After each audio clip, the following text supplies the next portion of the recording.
Chapter 1. House-sitting her childhood home seemed like a good idea, until the microwave blew up and the lights went out.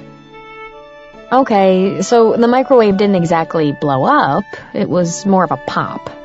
And it wasn't all of the lights, but Chloe Burke wouldn't be trusting her laptop to her parents' kitchen outlets anytime soon.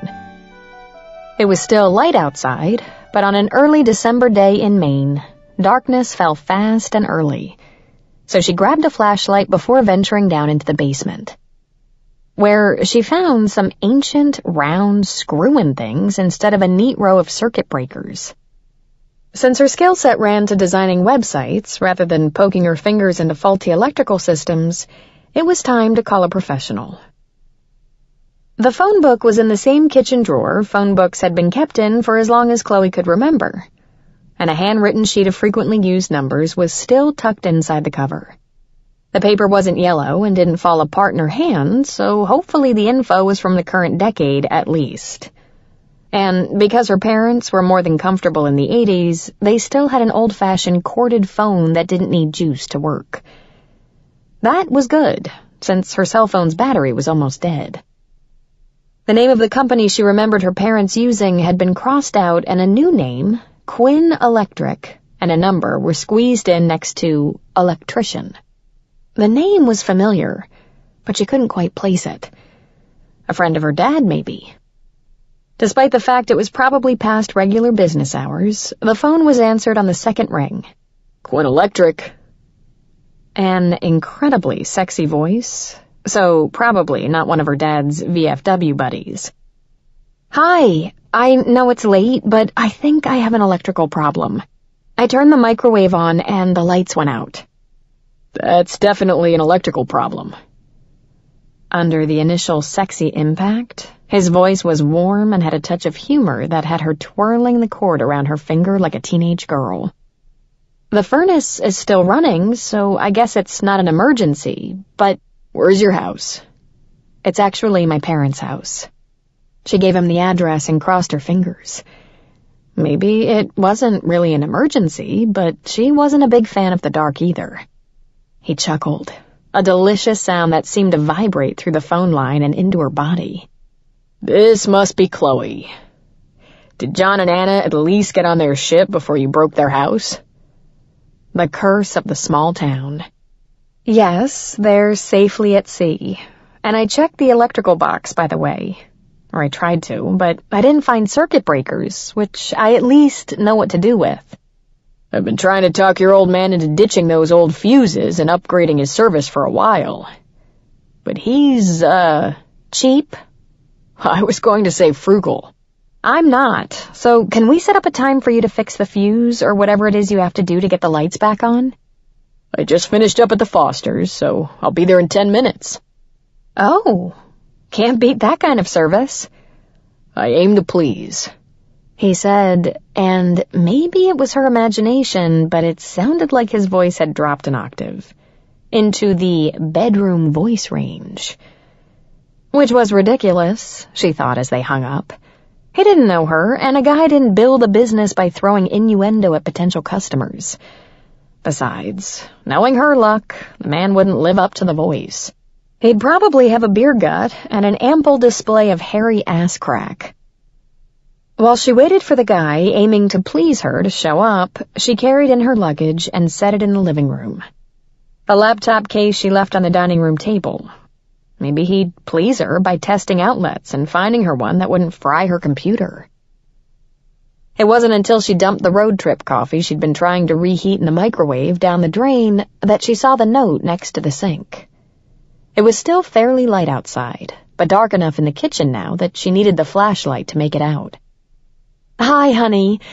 The house isn't as young as it used to be, so a few things. Don't turn on the microwave if the light over the kitchen sink is on. Only step on the right side of the second step down of the back porch stairs. And don't use the dryer at all. Fixing that outlet's on your father's to-do list, but for now he duct-taped the door closed so you can't forget. We'll see you Christmas Eve Day. Love, Mom. P.S. You can't use a blow dryer in the bathroom if the light's on.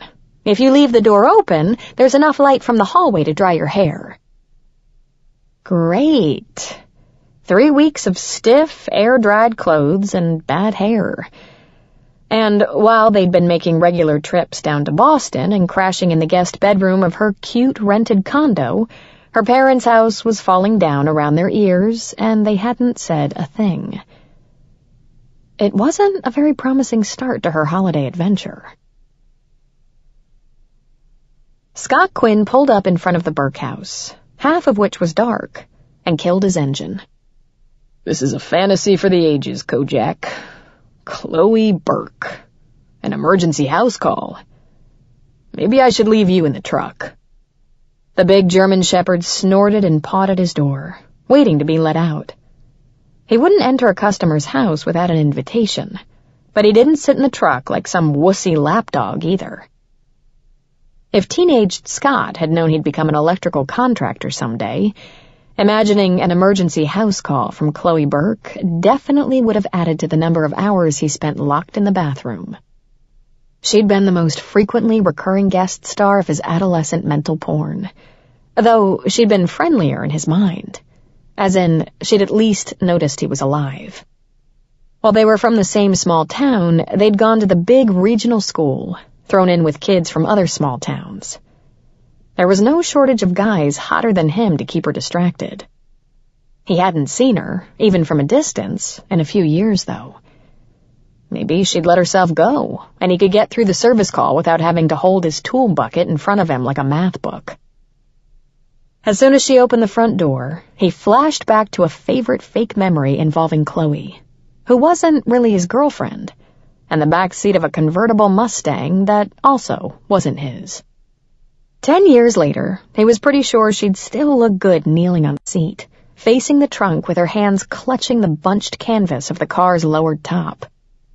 She was tall, and still as slim as when she'd worn that skimpy cheerleading skirt that made him choke on his tongue. And the blonde hair he'd spent many a school day mentally running his fingers through hung straight and thick to the shoulders of her beige sweater. And her blue eyes, not surprisingly, didn't reveal a hint of recognition. "You must be Mr. Quinn." "Since we went to school together, you can probably call me Scott." She was cute when she frowned. "We did?" Unlike her, he'd changed since high school. Time at the gym and working for a living had given him some muscle tone. Working for a living had also provided him with the money for a real barber. His mother hadn't literally used a bowl, but the results still weren't pretty. And LASIK surgery had rid him of the hated Coke bottle glasses, so now she could actually see the brown eyes that matched the hair. "We had 3 classes together senior year," he said. "We traveled in different circles, though." "Oh, we must have, because I definitely wouldn't have forgotten you." Good thing she hadn't looked at him like that back in high school, or he would have spontaneously erupted in his pants. As it was, he shifted his tool bucket a few inches to the left, just in case. "Guess I'll change that fuse for you before it gets any darker." She moved aside, then noticed his shadow. "Does he want to come in too?" "Only if you don't mind. He's my assistant, Kojak." He tried his best not to lean in to smell Chloe's sexy perfume as he went by her. "Come on in, Kojak." His dog showed no such restraint, giving the pretty lady a few sniffs before strolling into the foyer. When Scott set the tool bucket next to the basement door, Kojak stretched out beside it and dropped his head onto his front paws. Scott grabbed his flashlight and one of the spare fuses he kept in his truck, along with a telescoping duster, just in case there were cobwebs. He didn't mind spiders too much, but he hated cobwebs and wasn't about to walk through a sticky curtain of them. It took him less than 10 minutes to change the fuse and get Chloe's lights back on, and that included a few minutes to look around the basement. The Burke's ancient knob and tube wiring, along with the fuses and 2 small service, made him cringe. He liked John and Anna, but John wasn't getting any younger, and their wiring had rounded the corner from obsolete to decrepit and was heading for fire hazard. "So, this is awkward." Chloe said when he'd climbed the stairs and closed the basement door behind him. "But I use my debit card for everything in the city, and I just realized getting cash is one of the things I haven't crossed off my to-do list yet." In the horny, less mature recesses of his mind, the crappy porn music started playing. Chloe would pop the buttons on her jeans, slowly drag down her zipper, while asking him in a pouty voice if there was any other way she could make good on the services rendered. "No charge," the mature, if still horny, Scott said. "You're between where I was and where I was going, and it only took a few minutes. John can spot me a coffee at the diner someday for the cost of the fuse." "I appreciate that." She leaned against the door jamb and crossed her arms in a way that made it very, very hard not to look at her breasts. "How much would it cost to rewire this place, do you think? And what would the chances be of having it done before my parents get back?" "When are they coming back?" "Christmas Eve day." "It could be done in time. People are paying heating bills and buying Christmas presents in December, not worrying about bad outlets and having ceiling fans installed." And 3 weeks with Chloe Burke? That was worth a discount. "I couldn't give you a price off the cuff, though. I could get you an estimate tomorrow." "I'd appreciate it. It's going to be a lot more than I'd intended to spend on a Christmas gift, but it's better than lying awake every night wondering if my parents' house burned down around their ears yet." "You don't get back here much, huh?" She shrugged, another gesture that made it hard not to look at her breasts. Or maybe he just found it hard not to, period. "My mom loves the city, so they usually come down for a weekend every month. And they both love Christmas there, so yeah, it's been a while. If they hadn't gone on this cruise, I still wouldn't know what bad shape the house is in." "Hopefully I'll come in at a price you like, and we can take care of that for them. Or the electrical part of it, at least." They said goodbye, and he promised to be in touch with the estimate. Once he and Kojak were in the truck, he turned to the dog and smiled. "I think she likes me." His supposed best friend snorted and looked out the passenger window. Chloe woke the next morning to her cell phone ringing on the bedside table, and she groaned when she saw Mom in the caller ID window. "Hi, Mom. How's the cruise?" "Wonderful. I even got your father to dance with me. How come Scott Quinn was at the house last night?" The grapevine could use some serious weed control. "I blew a fuse." "Didn't you read my note?" "Not until after I blew the fuse." She threw back the covers and scrubbed at her face. "It wasn't a big deal. He changed the fuse and it's all good. I've been after your father for years to fix the wiring. I think he's afraid of getting zapped." "Which is why the world has electricians, Mom. You know your father. He's more of a do-it-yourself type." Chloe wasn't sure you were a do-it-yourself type if you didn't actually do it, but she didn't debate semantics before coffee. "I've read your note now, so your fuses should be safe." "That's Scott Quinn. He's a good-looking young man, isn't he?" "Ah, the fix-up. And not just any fix-up, but with a local." She must not have thought that one all the way through, because if Chloe moved back to Maine, where would Mom stay for free in Boston? He's not bad, I guess. If one's standard of not bad meant so hot she'd tossed and turned half the night, trying not to think about how he turned more than just her lights on. And that was after she wasted over an hour trying to find her yearbooks. The name was still familiar, but she couldn't match it up mentally with what a teenage Scott would have looked like. "Has he ever been married?" she heard herself ask before she could throw the brakes on the question. Her mother pounced on the opening. "Never married.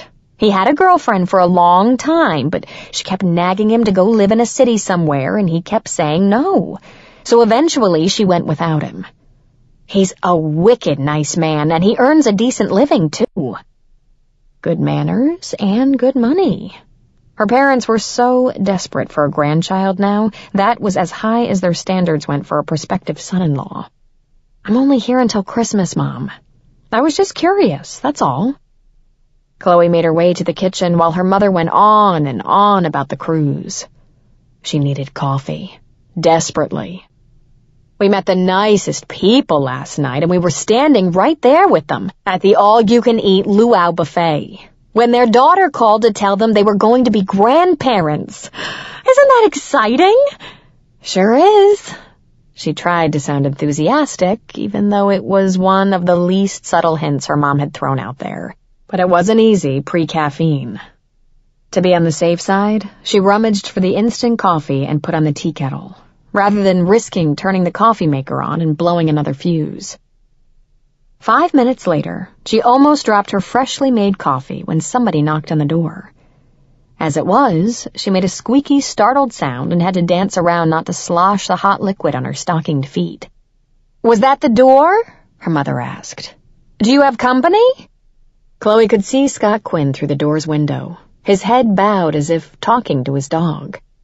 "It's nobody. A package from a client. But UPS doesn't get to our area until at least 2:30. It's usually closer to 4. Special courier, Mom. Big project. Time sensitive." If she was going to lie, she may as well throw in a reason she couldn't hang around and chat. "I've got to run." When she opened the door, Scott's smile was a little on the broad side of a polite good morning, and Chloe realized that not only was she in her pajamas still, but she hadn't been in front of a mirror yet. "I'll be right back," she said, as soon as he and Kojak were in out of the cold. She hit the bathroom first, sparing a few minutes for hair and teeth, though she didn't take the time for mascara and lipstick, then threw on some clothes. While it was tempting to give him a hard time about stopping by unannounced so early, a glance at the clock told her it was 10 o'clock. Practically midday by rural Maine standards. "Would you like some coffee?" she offered when she made it back to the kitchen. "It's instant, though, because I'm afraid to turn the coffee maker on without unplugging everything else in the house." "I'm all set, thanks." She watched him look around the kitchen in the full daylight. "Wow, that microwave's really vintage." "Pretty sure it's really fried, too, so they can buy themselves a new one for Christmas." With nothing to keep her hands, or more importantly, her eyes busy, she had nothing left to do but look at him. Unlike her mother's kitchen, Scott Quinn looked just as good in the daylight, especially when he sat in a kitchen chair and leaned his arms on the table. She couldn't decide whether to watch his t-shirt ripple across his back or the denim stretch across his thighs, so she forced herself to look at Kojak instead, who plopped at his feet. "Did you come up with an estimate for the rewiring?" she asked, when she was sure her voice wouldn't be all breathless and inviting. "It's not just rewiring. The service needs to be upgraded to a 200-amp panel, too." She wasn't sure what that meant, but it sounded expensive. "What's the bottom line?" "Here's the deal. This house is older than sliced bread, which means I don't know what I'm going to find when I dig into it. To protect myself in case I find funky construction and places I can't feed wires, I'd have to bid high. When it comes to old work like this, it's more fair to me and usually cheaper for you if I do it T&M. T&M? Time and materials. I'd give you an hourly rate and the price of materials as I go." She was born at night, but it wasn't last night. "So you get to rip all the wiring out of the house, and then, if I balk at what you're charging me, my parents get to party like it's 1853. "I can give you a rough ballpark, but I can't make it a binding agreement." The amount he quoted was a lot less than she'd anticipated. "Look, this is a small town with a big memory. If I screw people like John and Anna over, how long do you think I'd stay in business?" Good point. When she was in elementary school, there was a little deli across from the gas station. One fateful weekend, the owner had refused to honor a sale price on pickle loaf misprinted in the newspaper, and he'd gone out of business 2 months later. "When can you start?" "I've got to install a sub-panel for the Reinhardts tomorrow so Carl doesn't burn their house down trying to win the neighborhood's Christmas light grudge match. and I've got plans this weekend, but I can start Monday. Since it's going to be a few days, is there any way you can locate just one safe outlet for me? One that won't fry my laptop if the doorbell rings? Sure, I can do that. Hey, Kojak, fetch Wiggy. The dog took off toward his tool bucket, and Chloe gave him a questioning look. I told you, he's my assistant. Wiggy? Oh, that's my solenoid voltmeter. And you named it Wiggy? That seemed to throw him for a second, but then he laughed. No, that's what the manufacturer calls them. Do I look like the kind of guy who'd name his tool? Though she tried to keep a straight face, amusement tugged at the corners of her mouth. He'd walked right into that one. Don't answer that. He took his tester from Kojak and spent a few minutes checking her outlets. The living room's good. Any of the outlets in here will be fine. And just so you know, I'll be able to do little bits of the house at a time, but on Monday, when I change the service over, I'll have to cut the power for an hour and a half or so. Probably late afternoon after I get it all ready for the switch. I'll make sure my laptop's charged, and the extra battery too, but I appreciate the warning. I just hope my dad doesn't hop a helicopter flight off the cruise ship to put a stop to it. Don't tell them. Let it be a surprise. She snorted. I already heard from my mother this morning, wanting to know why you were here last night. There's no way I could hide you being here every day for 3 weeks. He gave her a lecherous eyebrow wiggle that made her laugh. You could tell her we're having a torrid affair. She felt the heat climb into her face, and there wasn't a damn thing she could do to hide it. If torrid meant hot and sweaty, she was in. You're a funny guy. After grabbing his tool bucket and calling Kojak, he turned and gave her a wink. See you Monday. She waved, hoping like hell she could rid herself of thoughts of hot, sweaty sex and Scott before then. 3 weeks was a very long time. Chapter 2. No way! Chloe freaking Burke? Scott nodded, his mouth full of hash and cheese omelet. He and Freddie Baker met at the diner almost every morning for breakfast before Scott went to pull wire and Freddie went to open his family's hardware store. Is she still hot? I saw her a few years ago, just from a distance, and she still looked hot. Another nod. Damn straight she was still hot. He swallowed and took a swig of coffee. Even better now, I think.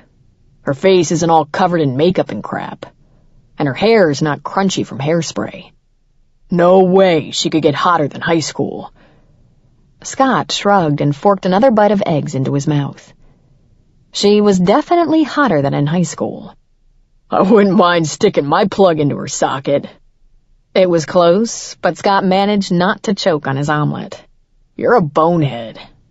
Just speaking your language, dude. Unlike Scott, Freddie hadn't evolved much since high school. He was still overweight, his clothes never fit quite right, and grooming wasn't his strong suit. But they'd been friends since the Bakers moved to town halfway through their 6th grade year. The two of them, alone against the world. Scott had hidden behind the dumpsters, awkwardly patting Freddie's back while he cried after the 8th grade pantsing episode. Freddie had done the same for him after even the girl nobody talked to turned him down for the winter carnival dance. As adults, they might have grown into opposites, but Scott would walk barefoot across live wires juggling freshly sharpened jab saws for Freddie, even when he was being a bonehead.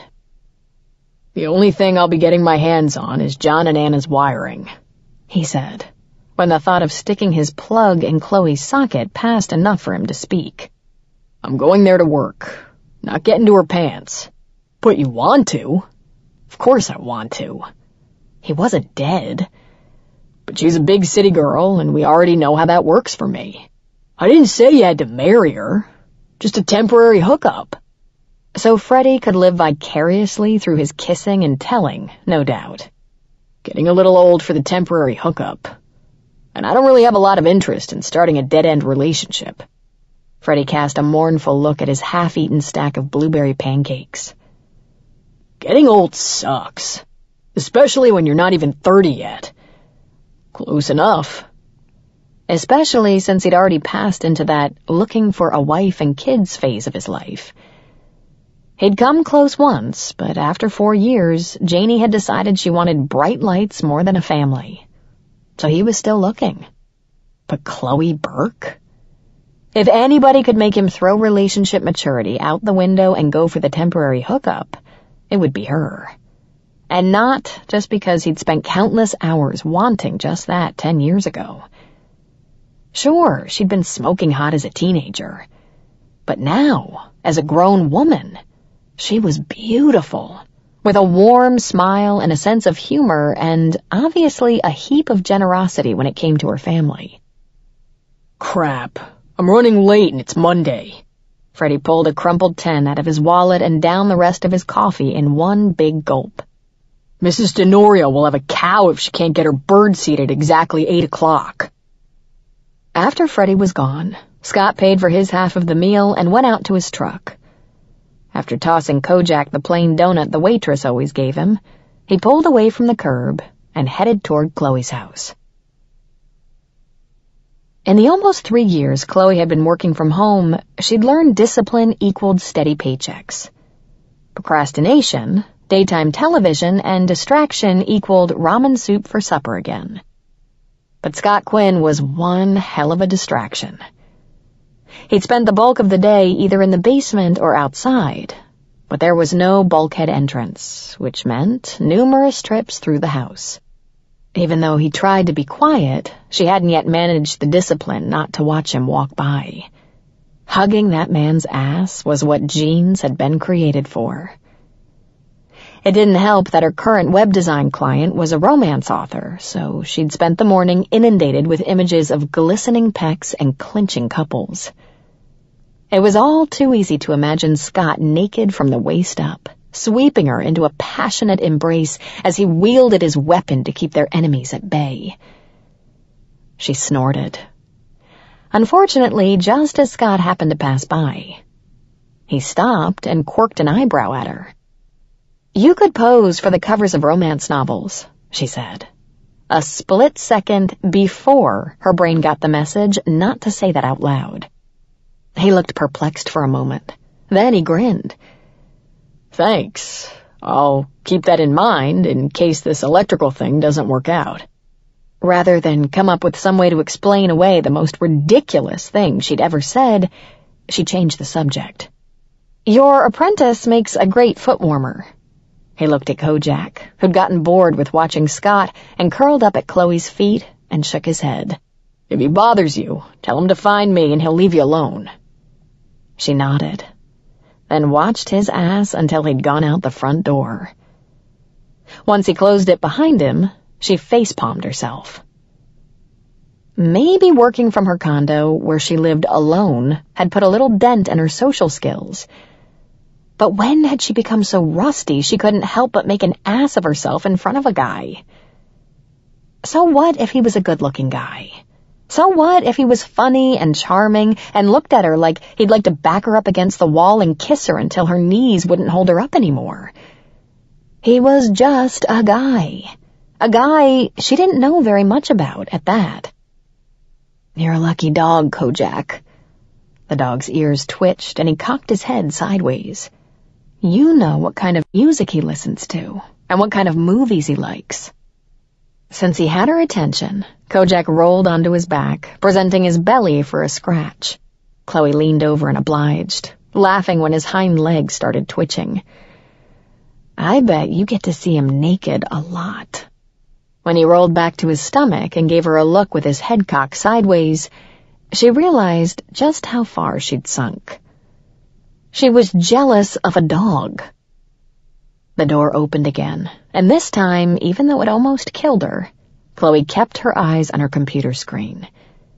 Time to stop screwing around and get to work. It was bad enough trying to translate a complete stranger's desire for something representative of my personality into a concrete design theme without being distracted by images of a half-naked Scot waving his weapon around. She'd drink her coffee and keep her mind on the work. She barely avoided dumping the lukewarm liquid down the front of her shirt when the silence was broken by the loud blare of a Christmas song. Not only a Christmas song, but a cheap electronic version of a chipmunk yearning for a hula hoop. "Sorry," Scott muttered. He checked the display, then silenced it and hooked it back on his pocket. "I'll call back later." Nice ringtone. "My niece put it on there, and I can't figure out how to change it back. God only knows what I did with the owner's manual." Technologically outsmarted by the next generation. How old is she? He threw a sour look in her direction. 6. Smart girl. She did her best not to laugh at him. Do you want me to fix it for you? "No, but thanks. As annoying as it is, Bethany loves it. She laughs and claps every time she hears my phone ring. I'll make her change it after Christmas, and then I'll for damn sure keep my phone out of her reach before Valentine's Day." That's very sweet. So sweet, in fact, she thought maybe her heart fluttered a little. And that wouldn't do. There were parts of her body she could handle reacting to Scott Quinn. Her heart wasn't one of them. "Sweet. Great." He rolled his eyes at the unmanly adjective. "Just a heads up. I'll be cutting the power in a few minutes, and it'll be an hour and a half or maybe 2 hours before it's back on. Are you sure you don't want to leave?" Since sitting at the diner with her laptop didn't appeal to her, and the library closed early on Mondays, she really didn't have anywhere else to go. I'm all set. Battery's charged. I've got a water bottle for when my coffee's gone, and Kojak to keep my feet warm. An hour later, she was starting to regret being stubborn. Her feet might be warm, but her hands weren't. With the well pump off, she could only flush the toilet once, so she was trying desperately not to think about how much water she'd drunk. And every time she thought about being chilly, her thoughts naturally turned to all the ways Scott could warm her up. Just about the time she'd made up her mind to throw the laptop in her car and head to the diner, her cell phone rang. And, big surprise, it was her mother. I hear Scott Quinn's truck has been spending a lot of time in our driveway, Anna said when the hellos had been dispensed with. Yeah, he's... Crap. She wanted the rewiring to be a surprise, not only because it was a Christmas gift, but because there was a good chance her father would jump overboard and swim back to Maine if he thought his do-it-yourself manhood was being questioned. He's visiting me, Mom. Oh? That same oh that had elicited many a confession in Chloe's youth. But not today. Yes, oh. We're spending a little time with each other. You know, seeing each other. A bit. That's all. That's wonderful! Her mother's excited undertone triggered the guilt. But it was too late now. It wasn't until they'd chatted a few minutes and said their goodbyes, including Chloe promising to give Scott her best, that she realized he was leaning against the door jamb, watching her. He gave her a slow but somehow very naughty smile. Only very bad girls lie to their mothers. She was in so much trouble. Even though he knew she'd only lied to protect her Christmas surprise, hearing Chloe tell her mother they were seeing each other wiped out a frustrating day of changing out a service by himself and put him in the mood for seeing a little more of her.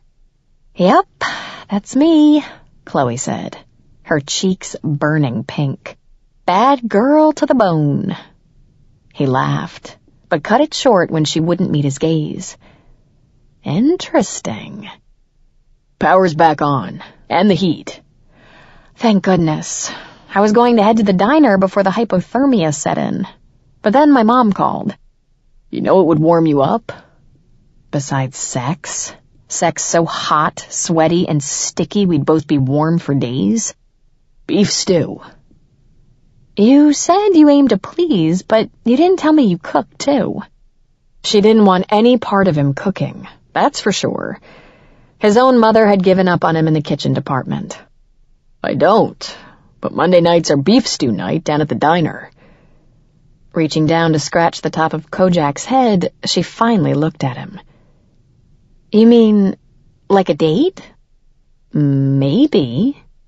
Usually I try to show a girl a better time than the beef stew special, but this way we both get warm, we both get fed, and you're kinda, sorta not really lying to your mom. While he kept his body language deliberately casual, on the inside he was willing her to say yes. He wanted to sit down with her, away from what was, for him, work, and share a meal with her. What about Kojak? He usually stays in the truck and naps. In the winter? He's a German Shepherd, not a poodle. And if the weather's too nasty, I either leave him home if I know I'm going to be somewhere I can't take him for a while, or I leave the truck running. Beef stew sounds great, and, like you said, I really shouldn't lie to my mother. They took separate vehicles, at Chloe's suggestion, but it wasn't long before he slid into a booth across from her, as far from the coffee counter as they could get. With any luck, they'd get to eat in relative peace and quiet, especially if Freddie went to his parents' for spaghetti night like usual. So tell me about life in the big city of Boston, he said when their coffees were poured and orders taken. It's not really that exciting. I've got a small condo I picked up on the cheap, luck and timing and a distressed seller. I spend most of my time there, working. But I get out and about with friends a lot. I didn't realize until I came home how loud and bright the city is, though. He wondered if she was even aware she'd said home. Maybe, even as adults, people often called the houses they grew up in home. But the way she said it piqued his curiosity. Guess things seem a little slow here. A little, but it's a nice break from the norm. Hoping to get caught up with some work. A break. A temporary break, which was something he needed to remember. By the time John and Anna got home, she'd be bored and restless and ready to hit the southbound fast lane. So, what do you do for fun around here? She asked. Hopefully not the same thing we did back in high school. He'd spent his spare time back then at Freddie's house, playing video games, but he didn't think that was what she meant. The cool kids, which she'd been, had driven the back roads looking for private spots to drink beer and make out in the back seat of their parents' cars. I watch television, hit the snowmobile trails, play catch with my dog. No sense in sugarcoating it. He was either working or relaxing. Not a lot of in between. If there's something good playing at the theater, I'll tag along with Freddie and his girlfriend. Freddie Baker? He has a girlfriend? Yes, he's got a girlfriend. Met her at the video store. So how come you remember him and not me? Not that he was jealous. Much. You were quiet. He wasn't. And we had gym class together. Scott had to laugh. I guess that would be unforgettable. So what about you? She asked, fiddling with her napkin. No girlfriend? Not at the moment. He shrugged. I've dated on and off, but nothing serious for a while. Your mom probably told you I'm single. You know she did, as well as letting me know you're a nice guy with a good job. So Anna was on his side. Not that there really were sides, but it was nice to know she wasn't totally opposed to the idea of him hooking up with her daughter. Except she probably wasn't thinking in terms of a hookup for her daughter. She wanted to pick out a mother-of-the-bride dress and cry at the wedding, and then rock grandbabies like most of her friends. What about you? Nobody serious? Chloe shook her head. Haven't found the right guy yet, I guess. Was in a relationship for a long time, but it dead-ended. I tried internet dating for a while, and don't you dare tell my mother that. But I gave up when my last perfect match showed up with his twin brother. Promised to double my pleasure. Wink, wink, nudge, nudge. He laughed, but even to his ears it sounded a little forced. That could be dangerous. I was careful. And it's a big city with a lot of single guys in it. Thought it would help to narrow down my choices a little. Fortunately, the arrival of their beef stew put an end to that conversation. He wasn't into hearing too much about her dating history. They were quiet while they exchanged the salt and pepper and slathered butter on thick slices of homemade bread. But it was a comfortable silence. "This is delicious," she said after she'd had a few bites. If I hadn't blown up the microwave, I'd ask her for a dozen orders to freeze for later. Cooking's not really my thing. Mine either. Kojak's pretty happy his food comes ready to eat, or I'd probably screw that up too. Her laughter was sweet and so infectious he ended up chuckling at his own joke. She laughed a few times as they talked about movies and television and the effect Sweat had had on their former gym teacher's comb-over. But all too soon the coffee was gone and he'd paid the bill and it was time to go. He held the diner's door for her, wondering if she'd give him a wave and slide into her car, or if she'd linger. Was she wondering if he'd kiss her? If she was she for or against? When the diner door had closed behind them, she smiled and walked directly to her car before looking back. He guessed that was against. "Thanks for dinner." "No problem. So, I'll see you tomorrow?" "Bright and early." "Good night, then." "Good night, Chloe." He waited until she'd backed out of her parking space to climb into his truck.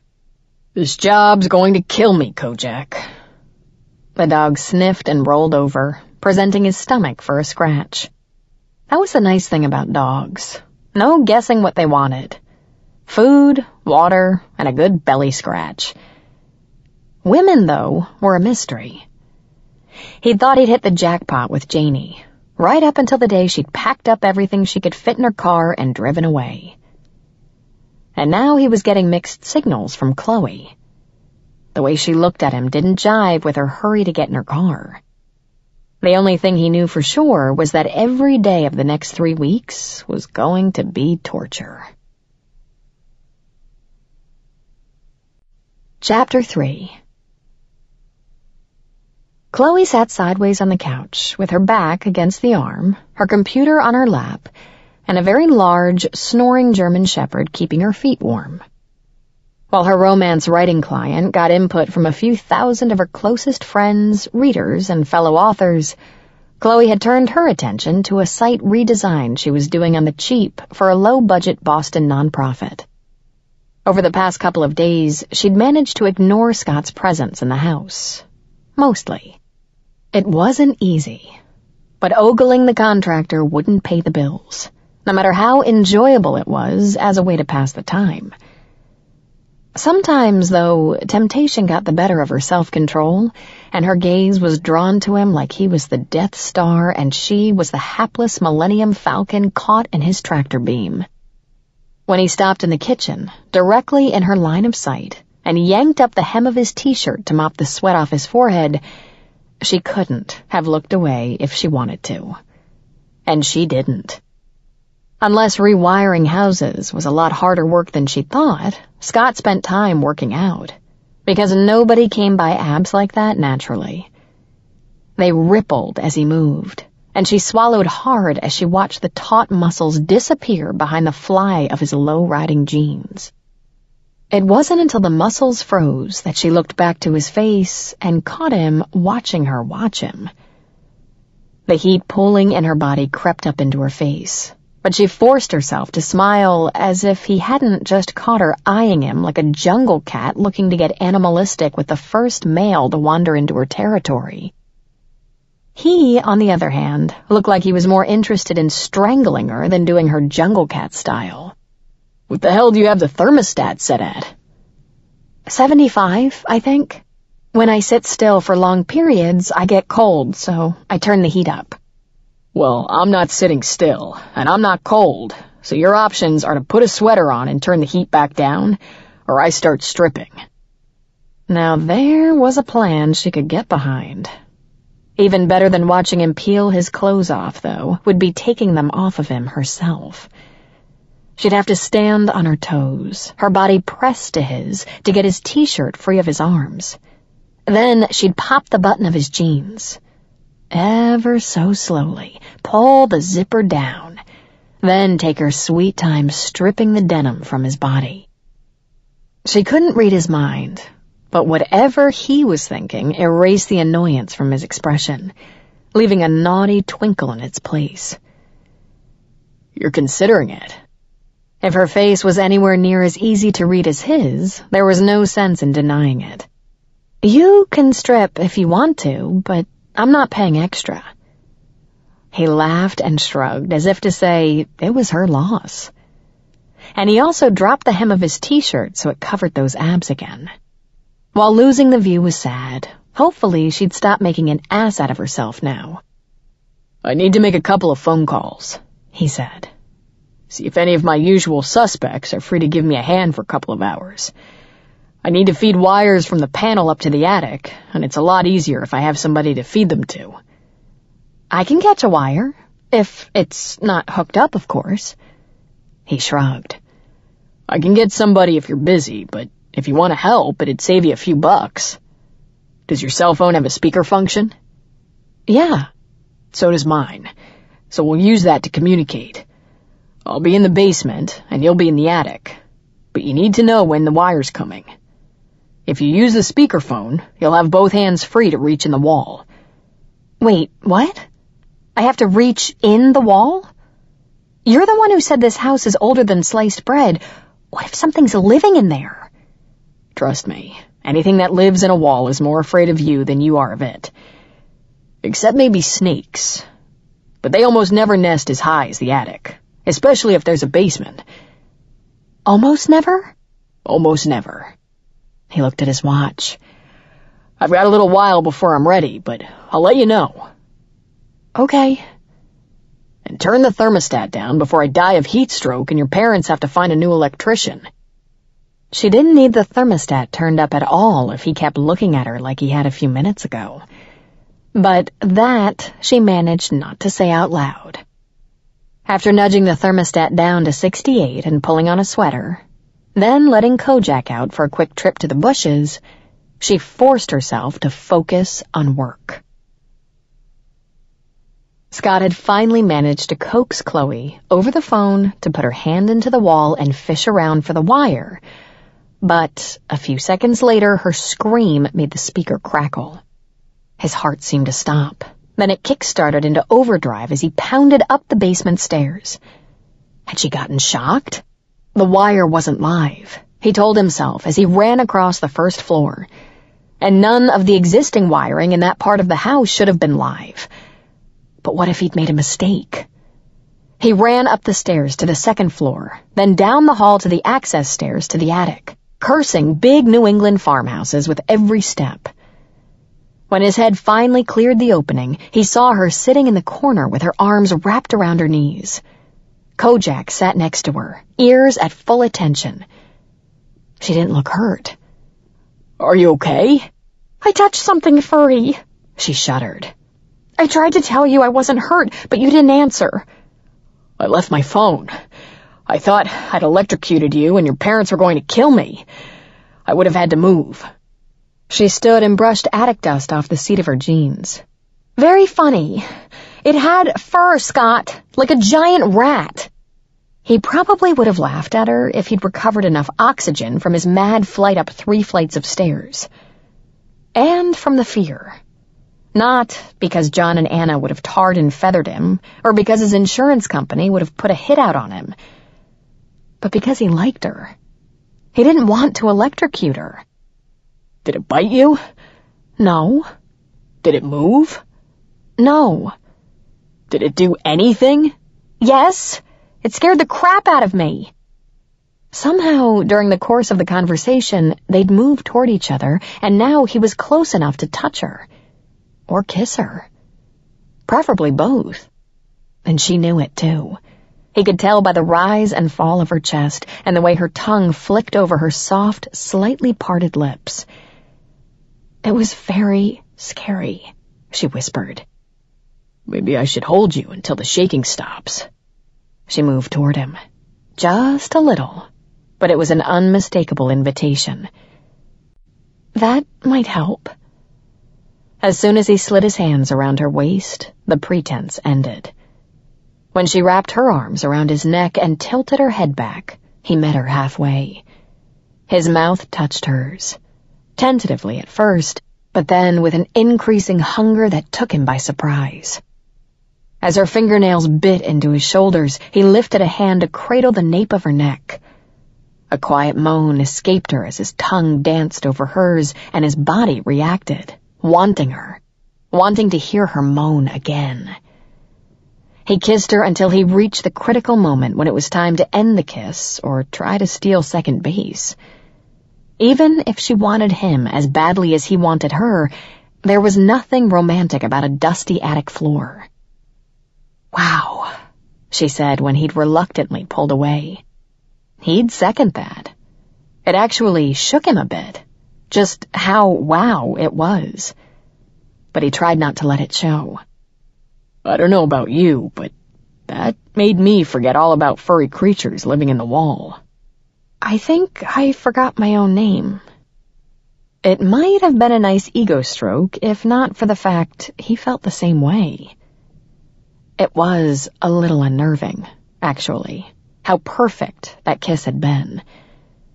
It had seriously fried his circuits, and the only way he was going to get his mind off rolling around on the attic floor, and screw the dust, was getting back to work.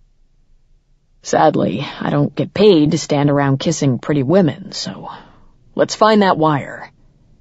He grabbed his leather work gloves from his back pocket and tugged them on. No fair! You've got gloves! There's something furry in that wall. He winked. Damn straight I'm not sticking my bare hand in there. After the furry creature, which turned out to be nothing but a clump of blown-in insulation, had been removed and he'd fished the end of his first wire out, he handed the gloves off to her and went back downstairs. They had to repeat the process another half-dozen times, though hopefully without the screaming and the heart attack. The kiss he'd like to repeat, though, at the first opportunity. Maybe when the work was done for the day. Chloe packed what seemed like her 50th snowball and gave it a toss. Kojak caught it in midair, his teeth obliterating the ball and leaving him with nothing but a coating of fluffy snow on his face. She laughed, and when the dog crouched down expectantly, bent to build another snowball. Even wearing her father's big parka and her mother's winter boots, she was chilly. But chilly was good. She needed to cool off a little after their steamy encounter in the attic. Not that it was anywhere near as steamy as the imaginary encounters she'd dreamed up during the many hours she should have been sleeping, but it definitely curled her toes. It didn't help any that Scott had been just as affected. She'd seen it on his face and felt it against her hip when he held her close. Even though it would put a dent in her ego to have a guy remain unmoved after kissing her, the fact they were both wound up like 8-day clocks made ending up horizontal together almost a foregone conclusion. She threw another snowball, but it was a bad toss. Kojak missed it, and Chloe laughed when it smashed and the dog started sniffing the ground like a bloodhound, looking for it. When he growled, she took pity on him and made another. He'll do that all day if you let him, Scott said from the front porch. She took her time packing the snow, letting the air cool her face. Even the sound of his voice had her ramped up, for goodness sake. I don't mind, she answered, tossing the snowball high into the air. It's a good excuse to get off the couch and breathe some fresh air. I guess I'm about done for the day. Which meant what? Were he and Kojak going to hop in his truck and drive away? Would he linger? Kiss her again?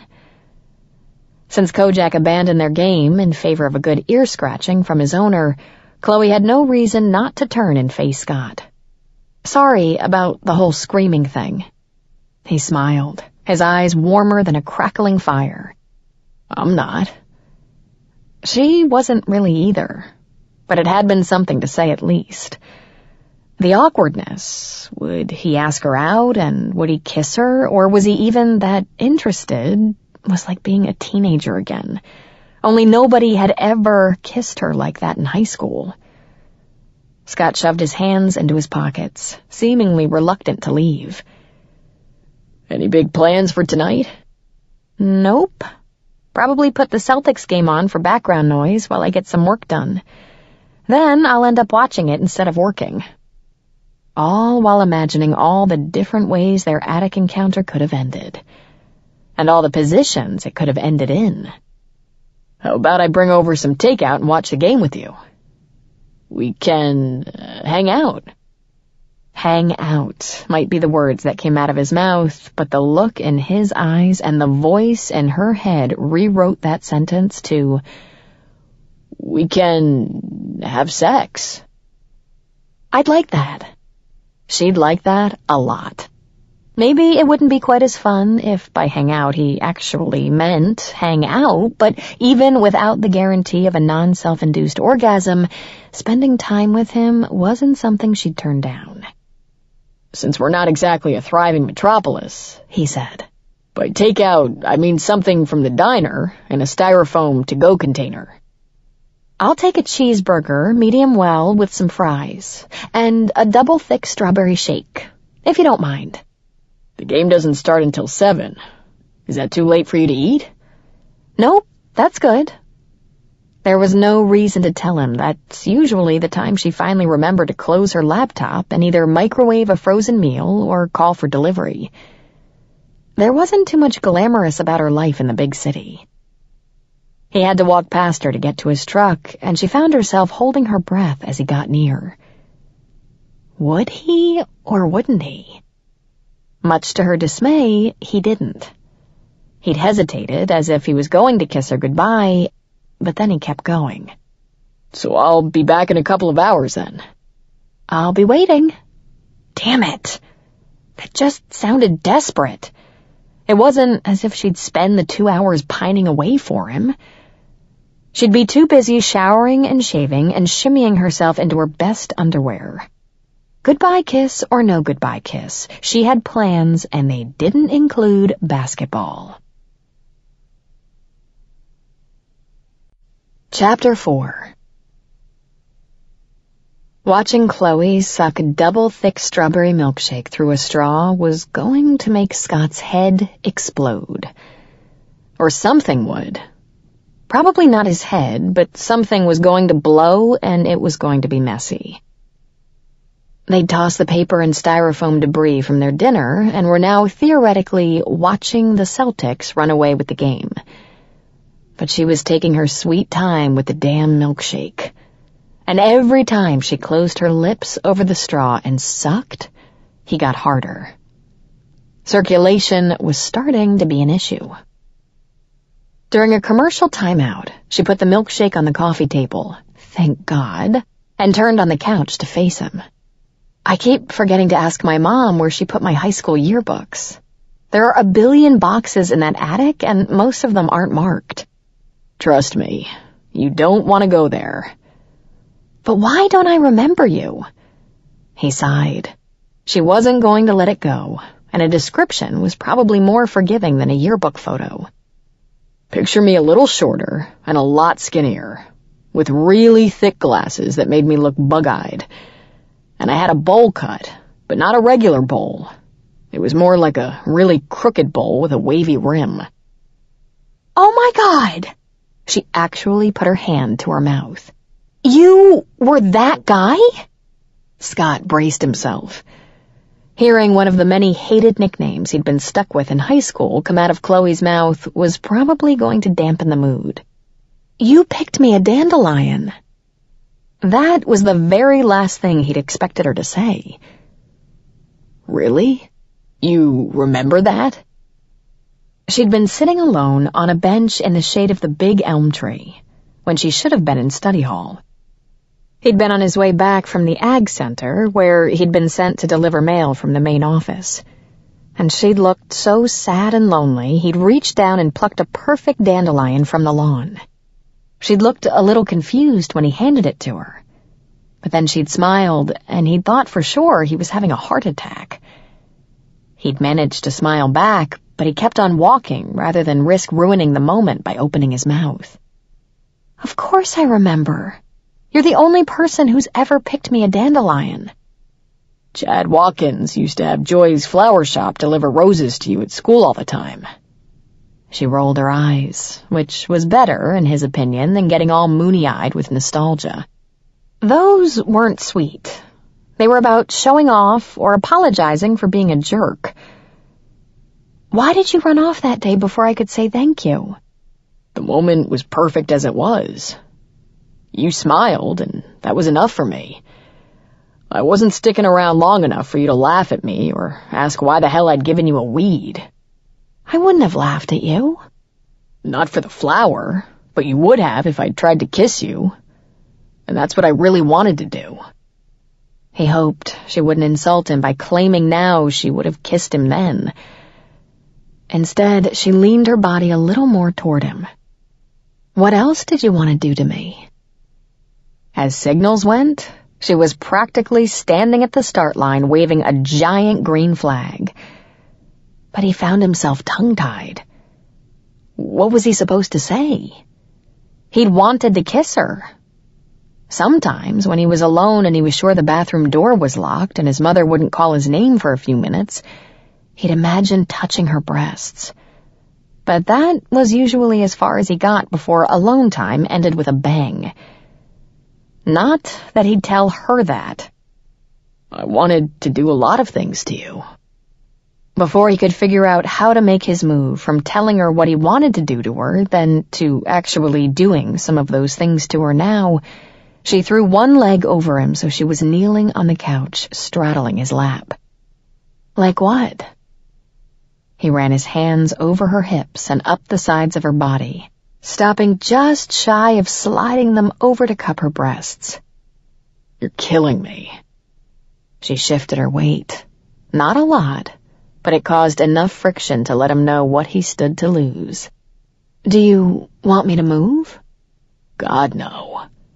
He buried one hand in her hair and pulled her head forward so he could kiss her. She wasn't going anywhere if he could help it. Chloe let herself go, drowning in Scott as his fingers tangled in her hair and their breath mingled, and the hard length of him pressed between her thighs. "I wanted to kiss you," he said against her mouth. His hand skimmed over her stomach until his fingertips brushed the bottom of her breast. "I wanted to know what your hair felt like. I wanted to slide my hands up under that cheerleading sweater you wore and feel your nipples get hard." She rocked her hips against his, and they both moaned. "Liked my cheer uniform, did you?" Mm-hmm. He cupped her ass with his hands and pulled her hard against him. "You and me. An empty classroom. You bent over a desk while I pulled that little skirt up and ran my hands over your ass." Putting her hands on his chest, she leaned back a little so she could see his face. "So, is this just about fulfilling some old teenage fantasy for you?" "No. This is about you and me, right here and right now." "Then let's stop playing this game. Tell me what you want to do to me now." He lifted her sideways, laying her head on the arm of the couch and covering her body with his. "I want to strip you naked and then touch you and taste you until you beg for mercy." She slid her hands under his t-shirt and ran them up the warm skin of his back. "Not if I make you beg first." "That's not fair. You're dealing with skin. I've still got multiple layers to get through." She hadn't thought of that when she pulled a cardigan over her long-sleeved cotton shirt. Mostly she'd been chilly and didn't want to turn the thermostat up on him again. "Giving up already?" He grinned down at her. "Never. I wish I'd worked through those layers while you were still straddling my lap. Would have saved time." "Are you in a hurry?" She hoped not, because they'd barely started and she was already looking forward to an encore performance. He didn't answer. but he settled himself more fully on top of her so one of his knees rested between legs, his thigh exerting sweet pressure between hers. His kiss was slow and sweet, letting her know without words he definitely wasn't in a hurry. He supported his weight on one arm, while trying to slide her cardigan off her shoulders with his other hand. Since she was lying down, it wasn't going to work. "Maybe we should go to the bedroom," she suggested. "I can lose some layers along the way." "Don't want to kill the spontaneity." "An hour of you trying to get my sweater off won't do much for spontaneity either." He nipped at her jaw. "How about you just stand up and get naked real quick right here?" "One, because this is my mother's couch, and 2, because your dog's watching us like we're his favorite episode of Animal Planet After Dark or something." "You'll have to excuse him. He doesn't get out much."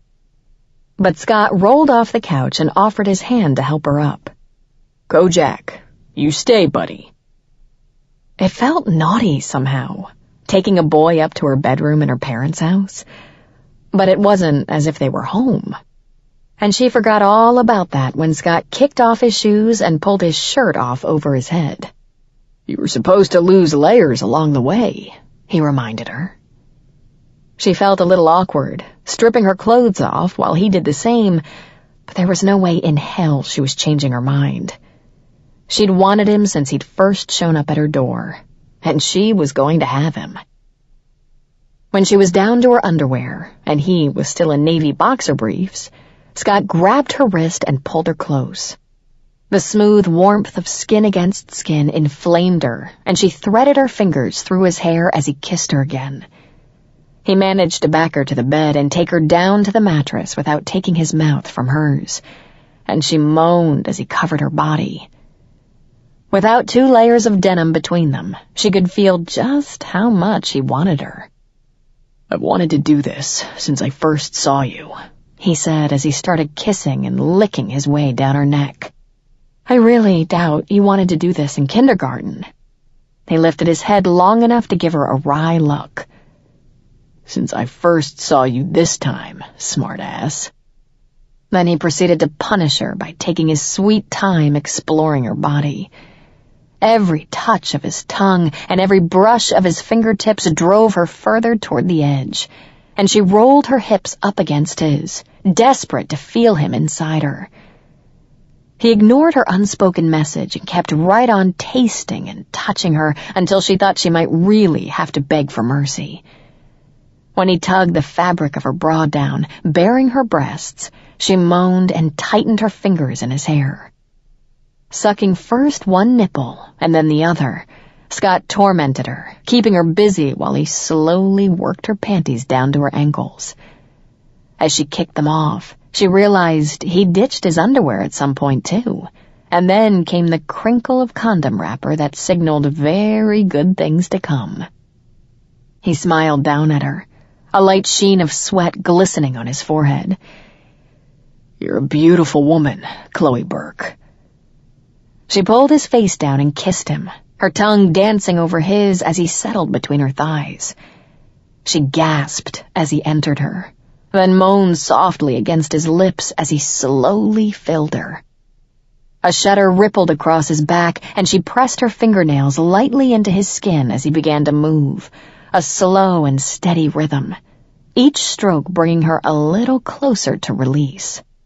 His breath was hot and ragged against her sweat-dampened neck as he moved, and she raised her hips, meeting him stroke for stroke.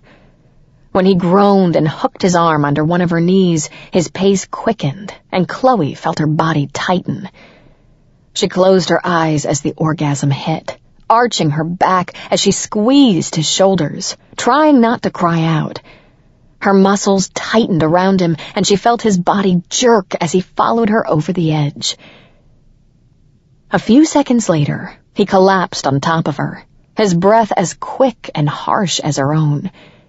He kissed her mouth, her cheek, and then her neck as he dropped his head onto the pillow next to hers. "That was incredible," he murmured against her ear. Yes, it was. though she wasn't sure she had her voice back yet. She ran her fingernails up and down his back, loving the way his muscles twitched under her touch, and closed her eyes. Minutes passed, and Scott slid to one side so he wasn't crushing her, but she didn't care. She was warm and happy and so very, very relaxed. He kissed her neck again, and she snuggled further into his embrace. Then Kojak barked. Just once, but it was enough to startle her out of her warm post-coital stupor. "Is somebody outside?" "No." Scott sighed and rolled toward the edge of the bed. "He needs to go out." "Have fun with that," she muttered, feeling around for the blanket and pulling it up around her shoulders. He slapped her on the ass, and she laughed as he rummaged on the floor, presumably looking for his pants. But it wasn't until he'd gone downstairs and she heard the back door that she realized she had no idea what to do now. Was he going to come back to bed? He hadn't said goodbye, but he couldn't just spend the night, could he? Kojak would need his food, for one thing. And for another, she didn't have enough experience with this situation to keep from feeling awkward. Finally, she pulled on her robe, and when she was shoving her feet into her slippers, she noticed he hadn't just rummaged for his jeans. All of his clothing was gone. So, therefore, presumably, on his body. He and Kojak were just coming in when she reached the kitchen, and he was brushing snowflakes out of his hair and off his shoulders. "Snowing out there. Just a dusting, though. Kojak and I should head home and let you get some sleep. But we'll be back at 8 tomorrow morning, okay?" She nodded and turned her face up for his goodnight kiss, laughing when snowflakes fell from his hair to her cheeks. Then she watched them climb into his truck and drive off into the snow before locking up and shutting off the lights. Her sheets were cool by the time she slipped back into bed, but if she hugged it tight enough, she could still smell Scott on the pillow.